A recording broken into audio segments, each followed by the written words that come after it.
ఎఫెసీ పత్రిక 4వ అధ్యాయం 14-15 వచనాలు. అందువలన మనమిక మీదట పసిపిల్లలమయ్యుండి మనుషుల మాయోపాయముల చేత వంచనతోను తప్పు మార్గమునకులాగు కుయుక్తితోను గాలికి కొట్టుకొని పోవునట్లు కల్పింపబడిన ప్రతి ఉపదేశమునకు ఇటు అటు కొట్టుకొని పోవచ్చు అలల చేత ఎగరగొట్టబడిన వారమైనట్లు ఉండక ప్రేమ కలిగి సత్యము చెప్పుచు క్రీస్తు వలె ఉండుటకు మనం అన్ని విషయములలో, చివరి మాట ఏంటి? ప్రేమ కలిగి సత్యము చెప్పుచు, తర్వాత క్రీస్తు వలె ఉండటం.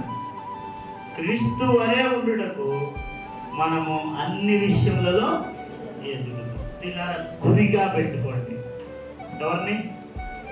ఎవరిని వెరీ గుడ్. మళ్ళీ చెప్పండి. మనం గురిగా పెట్టుకోవాల్సింది ఎవరిని అంటే క్రీస్తుని, ప్రభువుని గురిగా పెట్టుకోవాలి. చూసారా? ప్రభువును గురిగా పెట్టుకోవాలి. రండి, చిన్న ప్రార్థన. ప్రముఖ తండ్రి, ప్రేమించిన ప్రభువా, ఏం పలకాలో, ఏమి ఈ ప్రజలకు అవసరమో ఈ వాక్యాన్ని ధ్యానించబోతుండగా మీరు మాతో స్పష్టంగా మాట్లాడండి. వాక్యాన్ని ఎరగాలని, తెలుసుకోవాలని, అనుసరించాలని అపేక్షతో నీ ప్రజలు ఈ మాటలు వినడానికి, అలాగే లోపాలు సరి చేసుకోవడానికి, మార్చుకోవడానికి కృపనివ్వండి.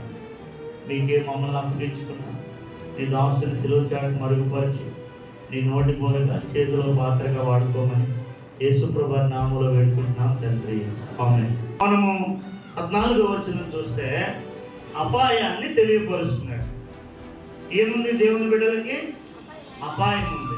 చెప్పండి, చదవమ్మా. ఇక మీదట మనం ఎలా ఉండాలంటేనంట, పసిపిల్లలమై ఉండి.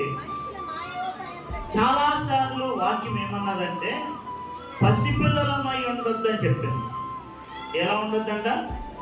పసిపిల్లలుగా ఉండొద్దు.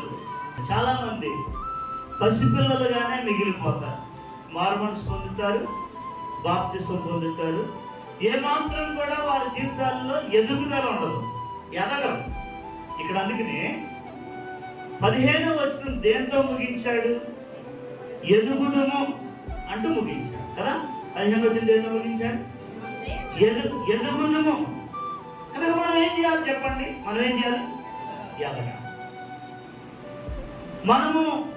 మనల్ని మనం మార్చుకునే కొద్ది రూపాంతర అనుభవంలోనికి, ప్రభు యొక్క స్వభావంలోనికి, ప్రభు యొక్క స్వరూపంలోనికి, ప్రభు వలె ఉండడానికి మనం మారుతాం, మనం ఎదుగుతాం. కనుక ఈ భాగాన్ని మనం చూస్తున్నాడు. పసిపిల్లలు అన్నాడు. ఎవరన్నాడు? పసిపిల్లలు. చూడండి, హెబ్రీ పత్రికలో మాట్లాడుతూ గ్రంథకర్త చాలా వేదన పడుతున్నాడు. ఎందుకు అంటే ఎదగనందుకు. ఎందుకు? ఎదగనందుకు. హెబ్రీ పత్రిక 5వ అధ్యాయం 11వ వచనం. ఇందును గూర్చి మేము చెప్పవలసినవి అనేక సంగతులు ఉన్నవి కానీ మీరే ఎలా ఉన్నారు? హెబ్రీలు ఎలా ఉన్నారంట? వినడానికి మందులై ఉన్నందున వీటిని వివరించి చెప్పడం కష్టం అని చెప్పి వారి స్థితిని చెప్తున్నాడు. కాలమును బట్టి చూచితే వాళ్ళు ఎలా ఉండాలంట? బోధకులై ఉండవలసిన వారు దేవోక్తులలో మొదటి మూలపాఠములను ఒకడు మీకు మరలా చెప్పాల్సి వస్తుంది. మరలా ఎక్కడికి వెళ్ళాల్సి వచ్చింది? మొదటికి వెళ్ళి మళ్ళా దిద్దించాలన్నమాట. అంతేనా? 10th క్లాస్కి వెళ్ళిపోయినోడికి ఆ ఏంటో గుణింతాలేంటో రాకపోతే ఎలా ఉంటుంది చెప్పండి కదా. కనుక మరలా మీకు ఏం చేయాల్సి వస్తుంది? మొదటి పాట బోధించడం అంటే బోధిస్తారు. ఇంటర్మీడియట్ బోధిస్తాడు, డిగ్రీ బోధిస్తాడు, పీజీకి వెళ్తే ఆ స్టాండర్డ్స్ చెప్తారు. కానీ అది కాదండి. ఇక్కడ వీళ్ళకి ఏం బోధించాల్సి వస్తుంది? మొదటి మూలపాట. రక్షణ ఏంటి, మారు మనసు ఏంటి, వాక్యం విన్నాక దాన్ని ఎలాగ అన్వయించుకోవాలి, ఎలా మారాలి, ఈ విషయాలన్నీ ఎప్పుడు చెప్పాలి. ఇవన్నీ మామూలుగా ఇవన్నీ ఇప్పుడు ఈ మొదటి పాఠాలు చూడండి. అందుకనే 6వ అధ్యాయం మొదటి వచ్చింది. కాబట్టి నిర్జీవ క్రియలను విడిచి, చూడండి ఇక్కడ ఒక్కొక్క మాట, నిర్జీవ క్రియలను విడిచిపెట్టడం. రెండోది మారు మనసు పొందడం, దేవుని మీద విశ్వాసం, నాలుగోది బాప్తిస్మానికి వచ్చిన బోధ, ఐదోది హస్త నిక్షేపణ, ఆరోది మృతుల పునరుద్ధానం, ఏడోది నిత్యమైన తీర్పు, పునాది. ఇవేంటంట ఈ ఏడు ఏంటి? పునాది. నిర్జీవ క్రియలను విడుచుట, మారు మనసు పొందుట, దేవుని మీద విశ్వాసం, బాప్తిస్మం వచ్చిన బోధ, చేతిలోంచి ప్రార్థించి హస్త నిక్షేపణం, మృతులు తిరిగి లేవడం. మృతానం అంటే మృతులు మరలా తిరిగి లేవడం, నిత్యమైన తీర్పు. లాస్ట్న ఏముంది?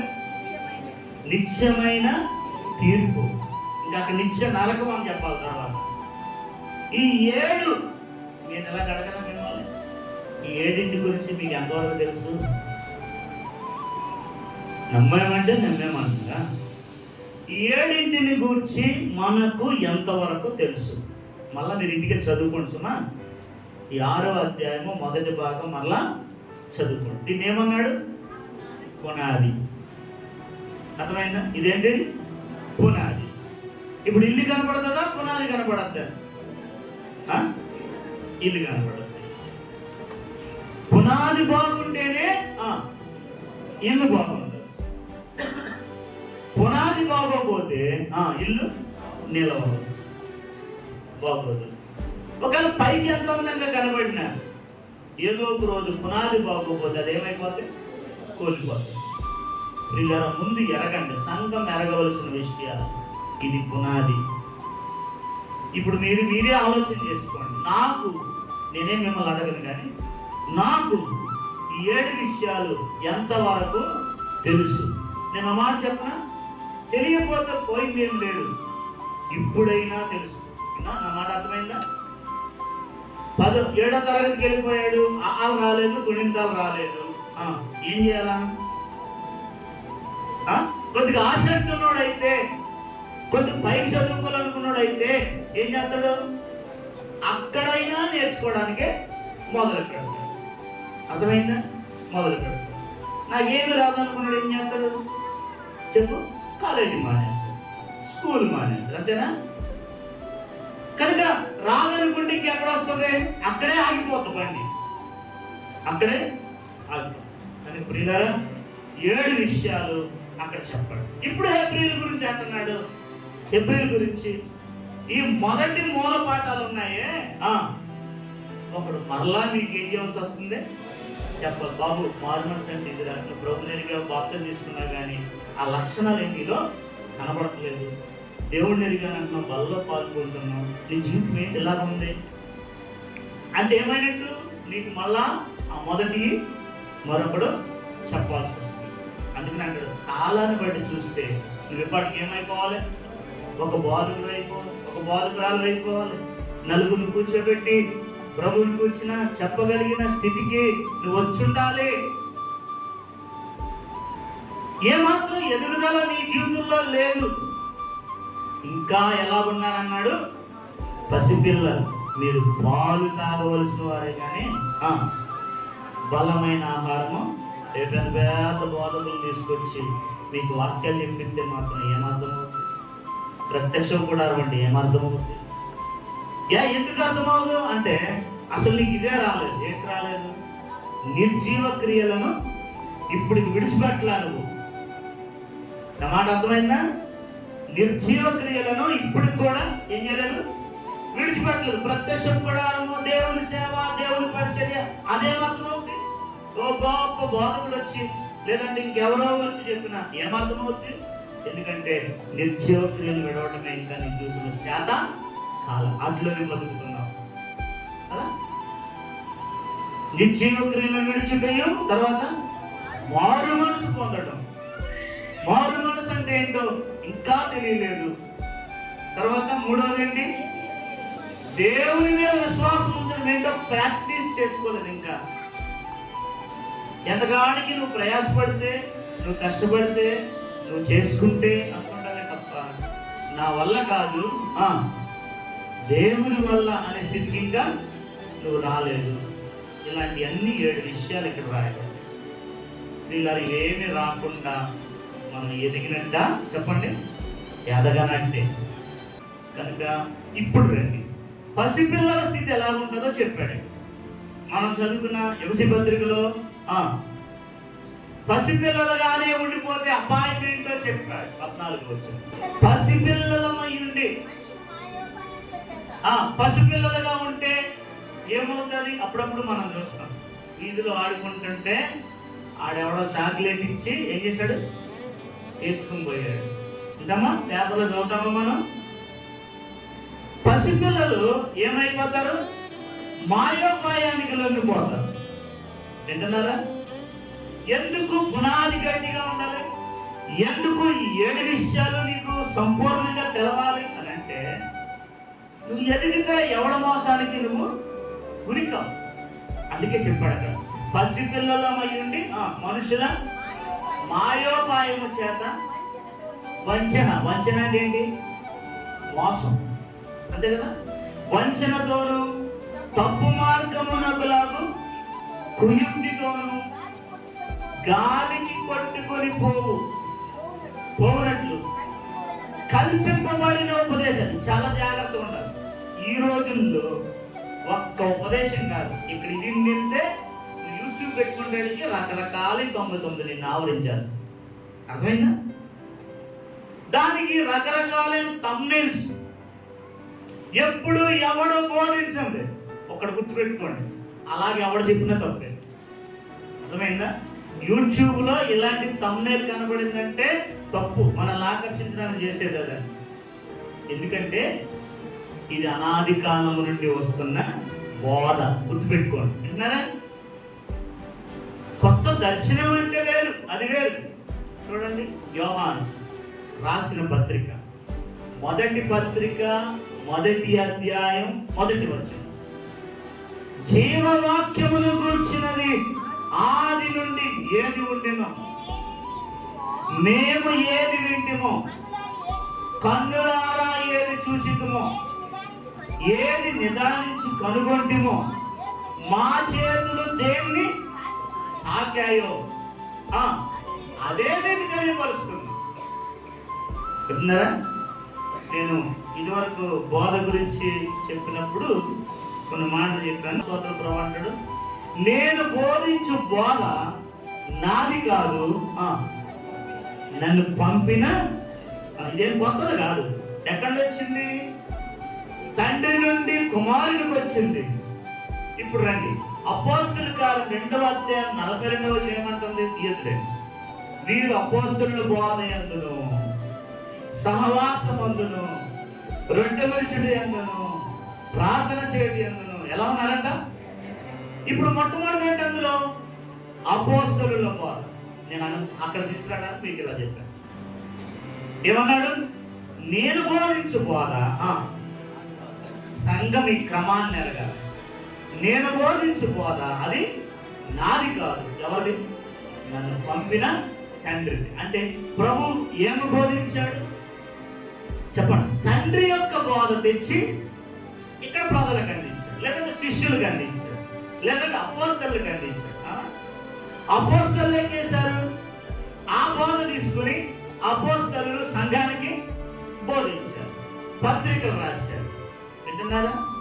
కనుక ఇప్పుడు యోహాను అంటాడు, ఆది నుండి జీవవాక్యమును కూర్చున్నది, ఆది నుండి ఏది ఉండెనో, మేమేది వింటిమో, కన్నులారా ఏది చూచితమో, ఏది నిదానించి కనుగొంటిమో, మా చేతులు దేన్ని తాకాయో స్పష్టంగా అదే మీకు చెప్తున్నాం అని అన్నారు.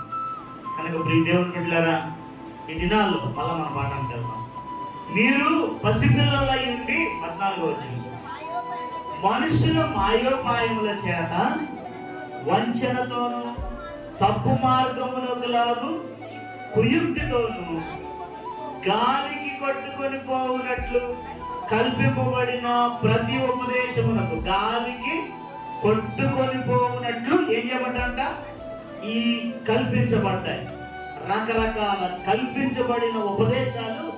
జాగ్రత్తగా ఈ మాట బాగానండి.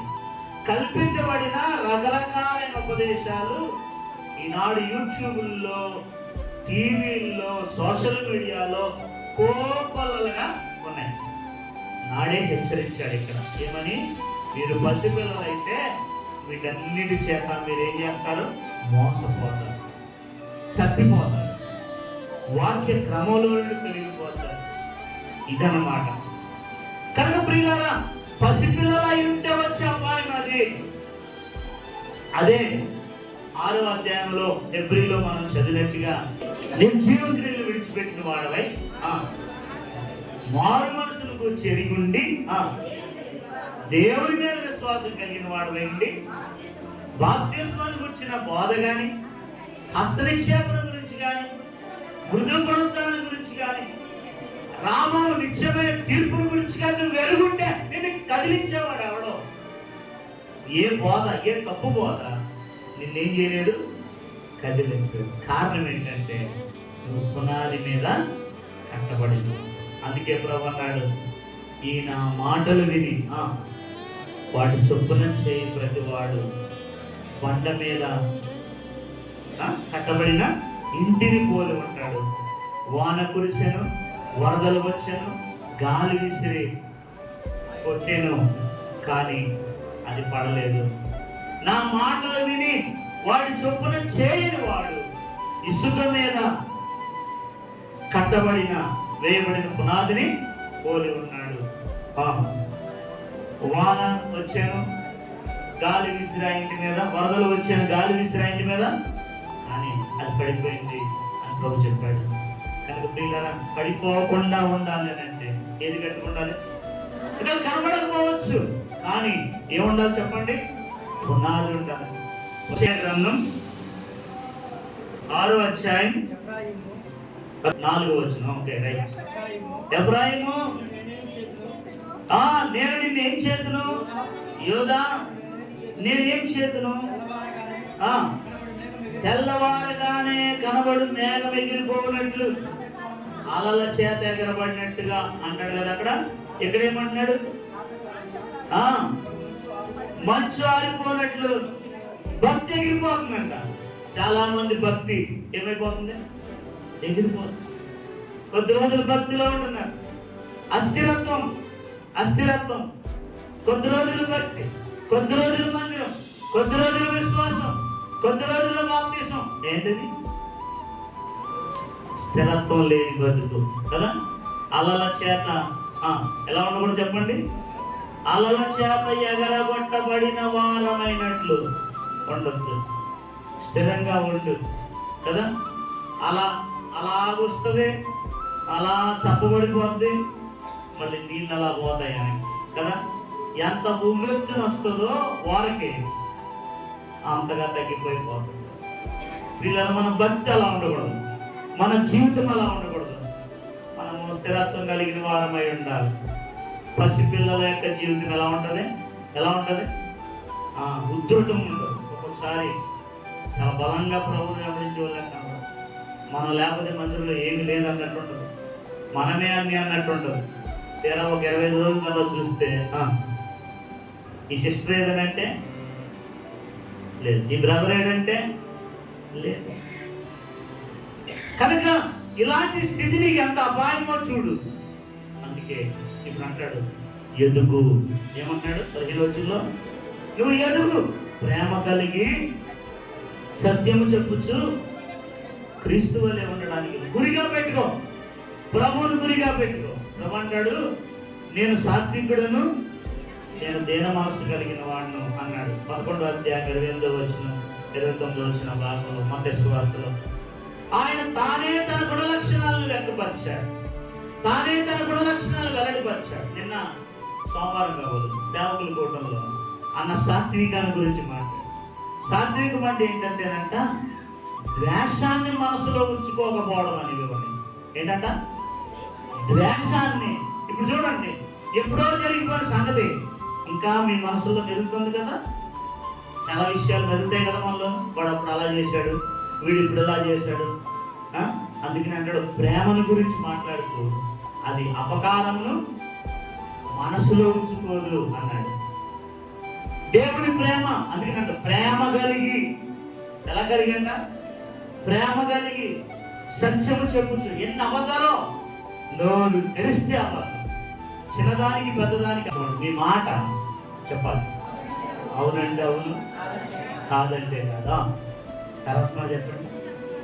దీనికి మించినది ఎక్కడి నుండి పడుతుంది?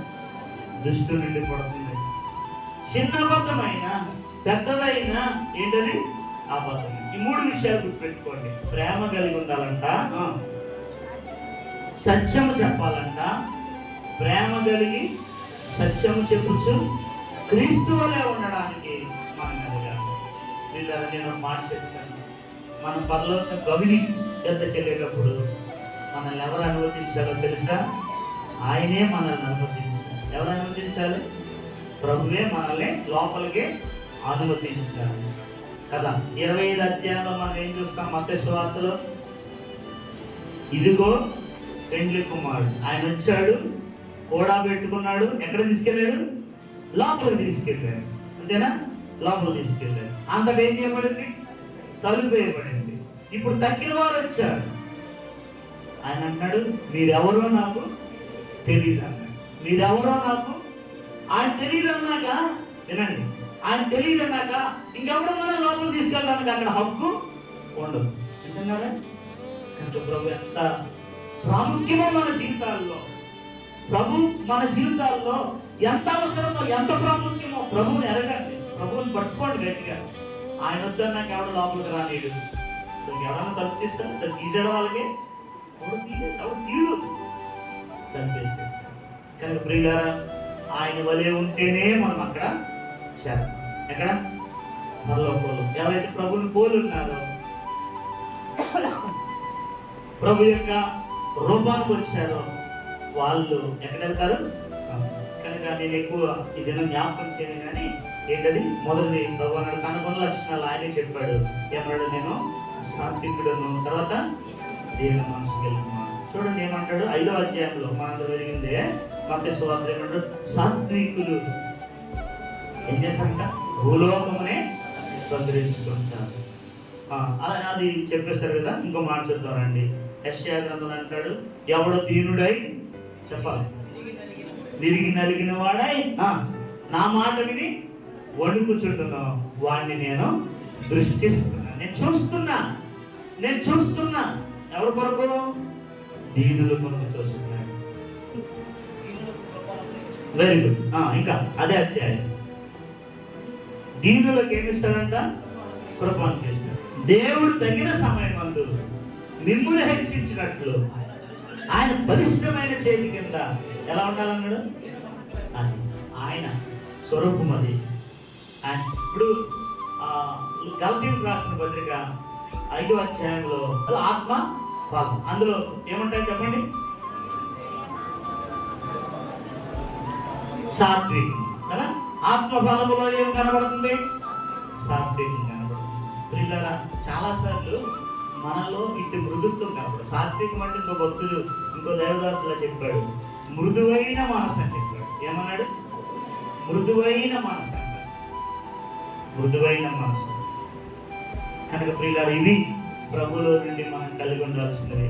పౌలు అన్నాడు నేను క్రీస్తును పోలి నడుచుకుంటున్నాను, మీరు నన్ను నడుచుకోండి అన్నాడు. ఎఫెసీ పత్రిక 5వ అధ్యాయంలో ఏమన్నాడు తెలుసా? మొదటి వచనం చదువుతారా? ప్రియులైన పిల్లల వలె దేవుని పోలి ఉండండి అన్నాడు. ఇవన్నీ మనకు సాధ్యమా? అసలు మనం దీన్ని పట్టించుకోము. వింటున్నారా? ఈ పోలిక అనేది అసలు పట్టించుకోము. ప్రభువుని పోలి, దేవుని పోలి అనే విషయాలు అసలు మనం పట్టించుకోం. కానీ ప్రియులారా, పట్టించుకోవాలి. ఎందుకు అని అంటే మనం ఆ రూపానికి రావడమే దేవుని యొక్క ఉద్దేశం. ఇందాక చదివాను కదా, అంటే చెప్పాను నేను, రోమా 8:29. ఎందుకనగా తన సహోదరుడు అనేక సహోదరులలో తన కుమారుడు అనేక సహోదరులలో జ్యేష్ఠుడగునట్లు దేవుడు ఎవరిని ముందెరిగాడో వారు తన కుమారునితో సారూప్యము గలవారు వారిని నిర్ణయించాను. ఎవరిని నిర్ణయించాను? వారిని పిలిచాను. ఎవరిని పిలిచానో వారి నీతిగా ఎవరు నీతిగా తీర్చునో. ఇప్పుడు ఇది ఎక్కడ ప్రారంభం? 29వ వచనంలో ప్రారంభం. వింటారా? కుమారునితో సారూప్యము గలవారగుటకు ఏం చేసుకున్నాడు? నిర్ణయించుకున్నాడు. జాగ్రత్తగా నేను ముగిస్తున్నాను. కుమారునితో సారూప్యము గలవారగుటకు ఏం చేశాడు? ముందుగా నిర్ణయించుకున్నాడు. ఇప్పుడు రండి, ఎవరిని నిర్ణయించుకున్నాడో వారిని పిలిచాడు. గుర్తుపెట్టుకోండి, ఎవరిని పిలిచాడు? అందరిని పిలిచాడా? లేదంట. ఎవరిని నిర్ణయించుకున్నాడో, ఏం నిర్ణయించుకున్నాడు? వెళ్ళి కుమారుని స్వరూప్యానికి వస్తారని నిర్ణయించుకున్నాడు. వింటారా? రండి, వారిని పిలిచాడు. ఎవరినైతే పిలిచాడో వారిని నీతిమంతులుగా తీర్చాడు. ఎవరిని నీతిమంతులుగా తీర్చాడో వారిని ఏం చేశాడు? మహిమించాడు. ఆయనకున్న మహిమ అంతా ఇచ్చాడు. కనుక ప్రియుడ సహోదరి, ఆ మహిమలో ఉంటావా? వినండి నా మాట. ఆ మహిమలో ఉంటావా? ఆ మహిమ నీకు కావాలా? ఆ మహిమలో ప్రభువుతో ఉంటావా? ఉండకపోతే మరి భక్తి అంతా? నీ భక్తి ఎగిరిపోకూడదు. నీ భక్తి ఏం కాకూడదు? ఎఫ్రాయిం యొక్క భక్తి ఏమైపోయింది? ప్రాతకాలపు మంచు ఆరిపోయినట్లు భక్తి అంతా కూడా ఎగిరిపోయింది. భక్తి అంతా ఎగిరిపోయింది. ఇలా ఏ భక్తి అయితే ప్రారంభించావు స్థిరంగా ఉండు, గురి కలిగి ఉండు. మన గురి ఎవరో కాదు. ఎవరు? ప్రభువే. ఎప్పుడు ప్రార్థన చేసుకో. నేను ఇలా చెప్తాను మీకు, అంటే ఇంకా పసిపిల్లల్లాగా ఉన్నారు కాబట్టి చెప్పాల్సి వస్తుంది. ఎప్పుడు ప్రార్థిస్తూ ప్రభువా నీ స్వారూప్యానికి మార్చయ్యా.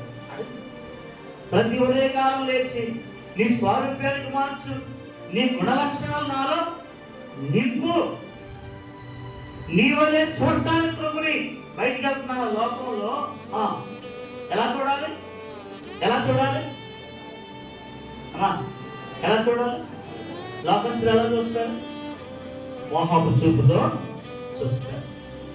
మనం ఎలా చూడాలి? వ్యభిచారం ముందు పడ్డబడి స్త్రీని ప్రభుత్వం తీస్తే ఏమన్నాడు? అమ్మా అన్నాడా? ఎవరునో నీకు శిక్ష విధించలేదా? నేనునో నీకు శిక్ష విధించు. స్త్రీవైనా పురుషుడివైనా ప్రభు బయటికి వెళ్తున్నాను నీవనే చూడటానికి కృపని. ప్రభు బయటికి వెళ్తున్నాను, లోపలికి వెళ్తున్నాను, నీవనే మాట్లాడటానికి సహాయం చేయి. అర్థమైందా? కనీసం ఈ ప్రార్థన చేసుకొని కనీసం ఈ దృష్టితో నువ్వు దినాన్ని గడిపితే నువ్వు పరలోకం వెళ్ళకుండా ఎందుకుంటావంట.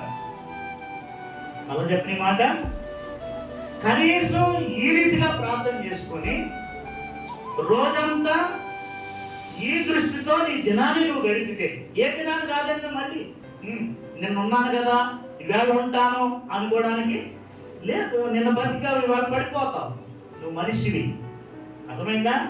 నిన్ను నిలబెట్టగలవాడు, నిన్ను వాడుకోగలిగిన వాడు, నిన్ను తన సారూప్యానికి మార్చుడికై దినదినము చర్య చేసేవాడు, చర్య జరిగించేవాడు ఎవరు? ఆయన్ని పరిశుద్ధాత్మ. కనుక నిన్న బతికావు, ఇవాళ బతుకుతావు అలాగా లేదు. కాబట్టి ఏ రోజుకి ఆ రోజే. వింటున్నారా? ఎప్పుడు?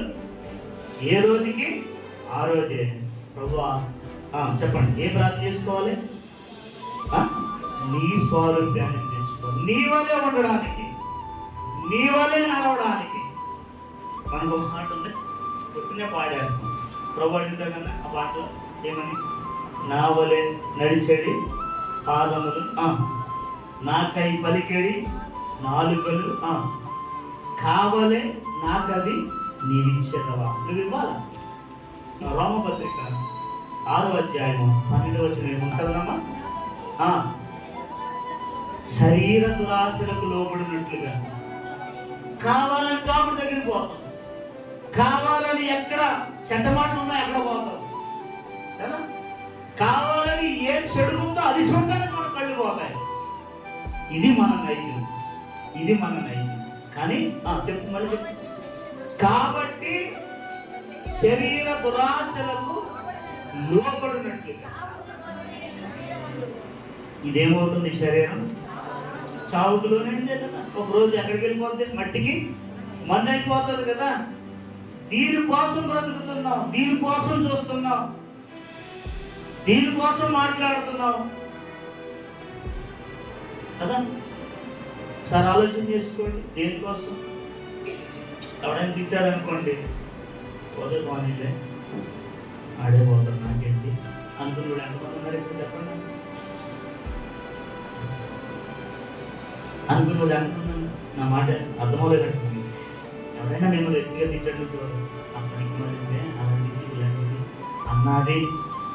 ఎవరైనా ఒక మనిషి నిన్ను వ్యక్తిగతంగా పేరు పెట్టి అన్నది అని విన్నావనుకో, పోతే పోనీ బాబా వెళ్ళిపోతుంది, నాకేంటి నా దేవుడు లేదా అనుకునే వాళ్ళు ఎంతమంది ఉన్నారు మీలో? ఉన్నారా? నిజంగా ఉన్నారా? అంటే సంతోషం. ఉండగలమా? నిన్ను తిట్టిందన్నాగా నువ్వు మౌనంగా ఉండడం సాధ్యమేనా? ఆయన వదకు తేబడిన గొర్రె వలె ఎలా ఉన్నాడంట? క్రీస్తు వలె ఉండడం. ఈరోజు మన బాధ ఏంటి? క్రీస్తు వలె ఉండడం. నీకు గుర్తొచ్చేయాలా ఆ మాట అన్నప్పుడు? రే ప్రభువునే అంటే నన్నంటే అంట. నేను ఒకసారి చెప్పానండి, మా వదినమ్మ వాళ్ళ చిన్న ఆయన పెదనాయన ఆయన పత్రిక రాశాను. ఆ పత్రికలో నేను అలా చెడ్డగా బతికా, ఇలా బతికా, ఇన్ని పాపాలు చేసిన అయ్యి అని రాసి, ఇంత పాపాత్ముల్ని ప్రభువు నన్ను మార్చుకున్నాడు, ఆయన రక్తం చేత కడిగాడు, నేను మారాను అని పత్రిక ఆయనది ఆయన రాసుకున్నాడు. ఒక పాంప్లెట్ పంచాడు. అది ఎట్టొచ్చిందో ఇవి చేతిలోకి వచ్చింది, ఎఫ్సి వాళ్ళ అక్క చేతిలో.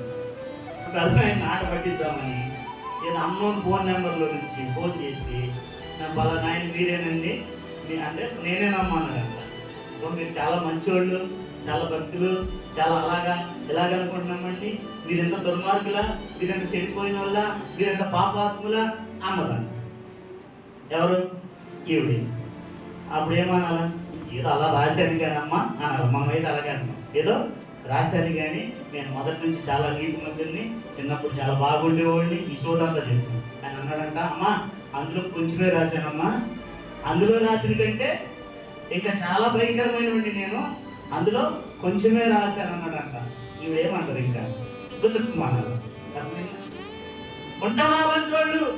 ప్రభు మారిస్తే ఉంటారు. అమ్మా వినండి, ఎవరు మారిస్తే? ప్రభు స్వారూప్యానికి వస్తే, ప్రభు మారిస్తే ఉంటారు. ఈ రోజు బల దగ్గరికి వెళ్ళకముందు నువ్వు ఎలాగున్నావు? నువ్వు ఎలాగున్నావు? క్రీస్తు వలె. చెప్పండి, మన పాఠం ఏంటి?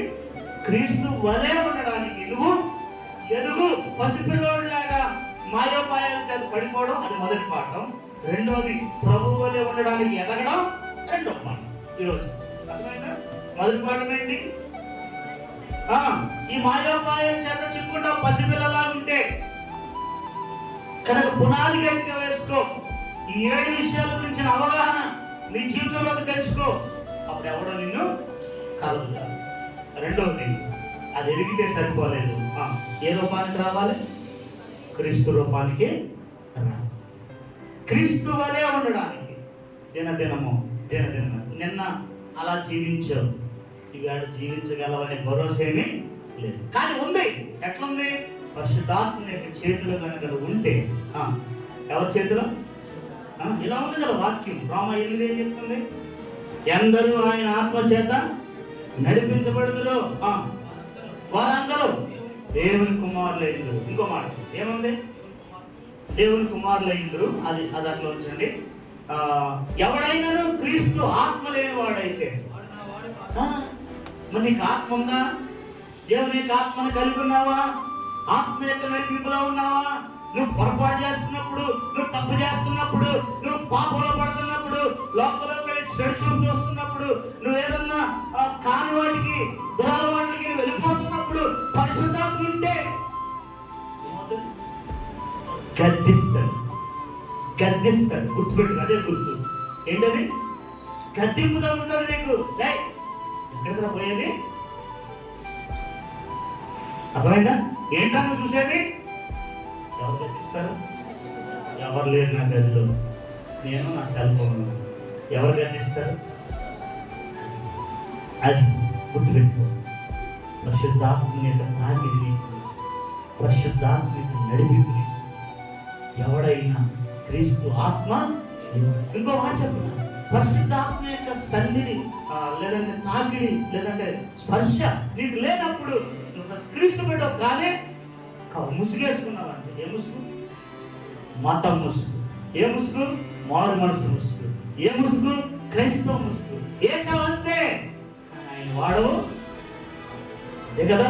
5 వెళ్ళారు, 5 వెళ్ళలేదంటే ఆ మిగిలిన 5 ఎవరి వాళ్ళు కాదు? చెప్పండి. ఆయన వారు కాదు. అందుకే బయట ఉన్నారు. అందుకే బయట ఉన్నారు. ఇక్కడ మందులో ఉన్నారు. ఎక్కడ? భూమి మీద ఉన్నప్పుడు 10 మందితో ఏమైపోయారు? మిళితం అయిపోయారు, కలిసిపోయారు. ఆకున్న డబ్బాలే ఏడుకున్నాయి. ఏమిటా డబ్బాలు? డ్యూటీ ఉండే, సిద్ధులు ఉండే. అయితే డబ్బాలో నూనె ఉందో లేదో? ఏం లేదు. డబ్బాలో ఏం లేదు. సిద్ధే డబ్బా ఉంది. అరే నీకు డబ్బా ఉంది, నాకు డబ్బా ఉంది. నీకు సిద్ధి ఉంది, నాకు సిద్ధి. నీకు డ్యూటీలు ఉన్నాయి, నాకు కానీ ఏం లేదు. పరిశుద్ధాత్మ గుర్తుపెట్టు. కార్యం చేయని అమ్మా. ఏం చేయని? ఎవరిని? అప్పగించుకో. అప్పగించుకో. దేవా నాలో కార్యం చేయి.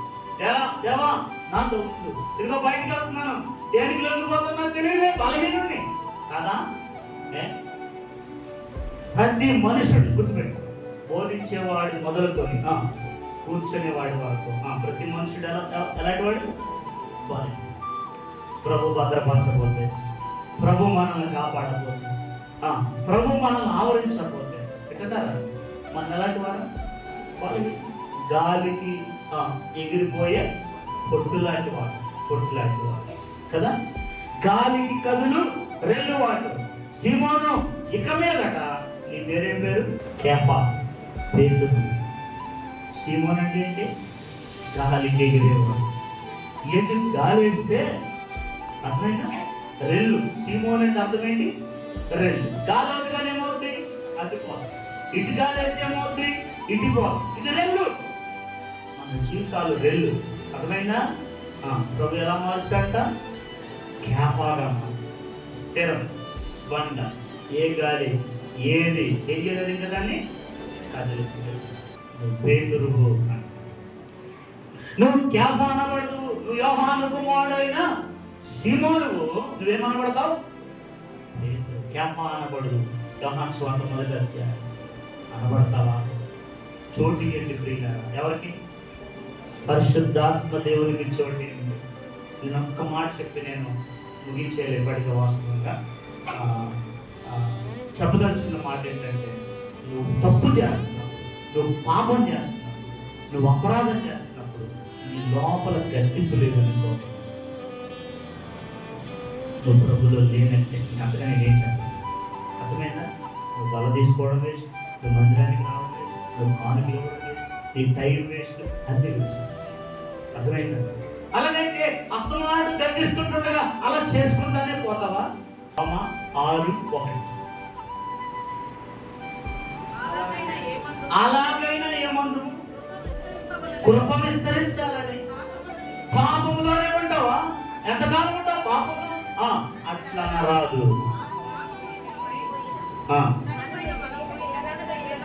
ఈ పాపం విషయమని చచ్చిపోయింది నువ్వు పాపంలో మళ్ళా ఎలా బతుకుతావు? అర్థమైందా? బూతుల విషయం చచ్చిపోయింది నువ్వు మళ్ళీ ఎలా బూతులు తిడతావు? ఏంటది? చెడు చూపు విషయంలో చచ్చిపోయింది నువ్వు, మళ్ళా దాన్ని ఎలా చూస్తావు? ఇంకా చెప్పండి, మీరు చెప్పండి. సొంత అనుభవాల్లో నుంచి మీకు మీరే చెప్పుకోండి. అర్థమైనా? మీకు మీరే వాళ్ళ దగ్గరికి వెళ్ళకముందు వీటన్నిటికీ చచ్చిపోయింది నువ్వు మళ్ళా దీనికోసం, ఈ పాపం కోసం ఎట్ట బతుకుతావు? అర్థమైందా? ఎట్ట దురలవాట్ల కొరకు బ్రతుకుతావు? ఎట్లా జోదం కొరకు బ్రతుకుతావు? ఎట్లా త్రాగుడు కొరకు బ్రతుకుతావు? ఎట్లా వ్యభిచారం, ఇవన్నీ కొరకు చచ్చిపోతావు. మళ్ళీ ఎలా బతుకుతావు? అందులో బతికితే పరిశుద్ధాత్మ ఉన్నట్ట, అట్లా జీవిస్తే పరిశుద్ధాత్మ ఉన్నట్ట, ఆత్మచేతను నడిపించబడుతున్నట్ట, అది కదా. ఇప్పుడు ఫైనల్గా చెప్తాం, ఎవడైనా క్రీస్తు ఆత్మ లేనివాడైతే పరిశీలన చేసుకో. అసలు ఎవరు వాడు నువ్వు? అసలు నువ్వు ఎవరి దానవు నువ్వు? అర్థమైందా? క్వశ్చన్ ఏంటి ఇప్పుడు ముగింపులో? నువ్వు ఎవరి వాడవు? నువ్వు ఎవరి? అదే ప్రశ్న. ఒకవేళ క్రీస్తు వాడు అయితే క్రీస్తు వలే ఉండడానికి ఎందులేమవుతావు? ఎదుగుతావు, ఆయన స్వరూప్యానికి వస్తావు. చివరాకన్నా ఆయన మహిమకు నువ్వు పాత్రుడు. లేకపోతే ప్రియులారా, చెప్పదగింది ఏమీ లేదు. నిత్య నరకము, భయంకరమైన శిక్ష, ఆరని రెండే, అక్కడ లేదంటే ఇక్కడ, అంతే. చెప్పండి. మధ్యస్థంగా మళ్ళీ ఏదో ప్రదేశం లేదు. కొంతమంది ఈ బోధ చేస్తున్నారు. ఈ మధ్య ఏంటంట, మధ్యస్థంగా ఏమీ లేదు, మధ్యలో ఏమీ లేదు. అయితే అక్కడ లేదంటే ఇక్కడ అన్నాడు కదా ఆయన. అక్కడ వాళ్ళు ఇక్కడ దాటాక లేదు, ఇక్కడ వాళ్ళు అక్కడ దాటాక లేదు. ఆయన వాళ్ళు అక్కడికైనా పంపించంటే అక్కడ కూడా వెళ్తాకే. కాబట్టి ప్రియులారా, యుగాంతం, లోకాంతం, ఈ ప్రపంచాంతం, దీని ముగింపు చాలా దగ్గరలో ఉంది. ఇది ఏమనుకున్నావు తెలియదు. చాలా మంది ఉరుకులు పరుగులు, పరిపాట్లు, అవి ఇవి అంటే గురి, సంపాదనే గురి, అదే గురి, ఇదే గురి. నథింగ్, ఏం లేదు. నేను ఒక మాట హామీ ఇచ్చింది లేస్తా. నువ్వు ఏం సంపాదించకపోయినా ప్రభు కొరకు బతుకు, ప్రభు నిన్ను పోషిస్తాడు. అర్థమైనా మాట? అర్థమైనా? సంపాదించు. అలాగే సోమరు కూడా నేను చెప్పట్లేదు సుమా. సంపాదించు, ఏమంటుందండి? ఓ అంటే దాని కొరకే అపేక్ష. అదొద్దు. సరిపడగా తెలుసుకో. ఎక్కువ కూర్చుకున్న వానికి ఎక్కువ కాదు, తక్కువ కూర్చున్నానికి ఏం అవ్వదు. అర్థమైందా? చివరాకరికి అందరూ ఏమైపోతారు? సమానం. మొట్టమొదటి వచ్చిన వాడిని నీకు ఒక ధ్యానాన్ని ఇస్తాను రా అని పొద్దున్నే కూలి పెట్టుకున్నాడు. మళ్ళీ మధ్యలో వెళ్తా వచ్చాడు, ఏది న్యాయం అది ఇస్తాను పండు అన్నాడు. వాళ్ళు కూడా వచ్చి చేలో పనిచేశాడు. శివరాత్రికి వచ్చినాడు 5 గంటలకు వచ్చాడు. 6 గంటల వరకు చేశాడు. అప్పుడు కూర్చున్నాడు. ఆయన కూర్చొని సేవకులు పిలిచి అంటాడు, రే నాయన ఇచ్చేయండి. చివరి వచ్చినాడు మొదటి వచ్చినాడు వరకు ఒక ధ్యానాలు ఇచ్చేయండి రా. మొదటి వచ్చినాడు అంటున్నాడు, ఏమంటాడు? ఎందుకు? వీడి కుళ్ళి, ఎందుకు? వీడికి ఒకటి ఇచ్చాడు కదా, వీడికి ఎంత ఇచ్చాడు? ఆకలి వచ్చినాడు ఒకటి ఇస్తే మాకు 15:30 7 గంటలు చేసుకుంటాడు. 7 రావాలి కదా అని ఆడదు. నేనేమంటానంటే చివరికి ఏమవుతుంది, అందరికీ ఎక్కువ పూర్తి చేసుకొని ఏమీ చేయలేదు. అర్థమైందా? అలాగని నీకు అవకాశం లేనప్పుడు తక్కువైనందువలన నీకు దేవుడు తగ్గించేది ఏమీ ఉండదు. ఈ గురితో వెళ్ళాలంటే నువ్వు దేవుని పెట్టబెట్టి మాత్రం హృదయం నిండా ఇదే నింపుకో. దేవుడు నీకేమీ దేవుని పనిచే, దేవుని కొరకు బ్రతుకు, దేవుడు నీకేమీ తక్కువ చేయడు. అంటే ఏమి అంటే వాళ్ళ బిల్డింగ్ ఉంది నాకు లేదు, వీళ్ళు అంతస్తు వేసారు నేను వేయలేదు. మనకి ఇదే కదా యావంతా. ఇప్పుడు క్రిస్మస్ వస్తుంది, ఆవిడ 3000 షేర్ కడుతుంది, ఈవిడికి 500 షేర్ కడితే ఈవిడికి బాధ ఏంటి? షేర్ ఎంత బాగుందో. అది కాదు, ఆవిడ చీర ఆవిడది, నీ చీర నీది, నీ రంగు నీది, ఆవిడ రంగు ఆవిడది, నీ డబ్బులు నీయే, ఆవిడ డబ్బులు ఆవిడయ్యే, ఎవరు చాలే. అర్థమైందా? కానీ నేనేమంటానంటే నీకు ఉంటాకి, నీకు తింటాకి, నువ్వు కట్టుకోవడానికి దేవుడు నీకు ఏ కొరత చేయడు. ఇది దేవుడు నేర్పించిన పాఠం, నాకు కాదు, విశ్వాసులందరికీ దేవుడిచ్చిన పాఠం అదే. 40 సంవత్సరాలు అరణ్యంలో వాళ్ళు కాళ్ళు వాయలేదు, వాళ్ళు చెప్పులు అరగలేదు, వాళ్ళ బట్టలు మార్చుకోలేదు, వాళ్ళకి ఆహారం కొరత రాలేదు, అగ్ని స్తంభం పోలేదు, మేఘ స్తంభం. చూడు వాళ్ళని చూడుకోండి. ప్రభు నేను కూడా, నన్ను కూడా, మనల్ని కూడా అలాగే పోషిస్తాడు. ప్రభు కొరకు ప్రార్థన. త్వరగా ఓ లోకం ముగిసిపోకూడదు. రండి ప్రార్థన చేసుకున్నాం.